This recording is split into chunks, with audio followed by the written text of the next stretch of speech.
Hello guys, in today's video I will be showing you how to fix Aliexpress um, can't open problem. So the answer is easy, just go to the settings and then scroll down to the apps section and then go to the search and search Aliexpress and then go to the storage, and here you will find this clear cache option. Click on it. Now you can go check it if it worked, and if it didn't you can try to restart your phone or turn the Wi-Fi off and on, or the Bluetooth or the airplane mode.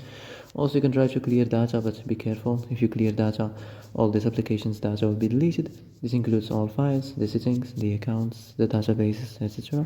So be careful if you want to clear your data.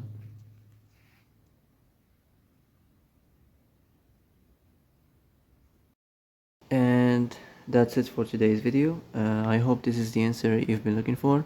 If you like this video, don't forget to like and subscribe, and see you in the next video. Thanks for watching.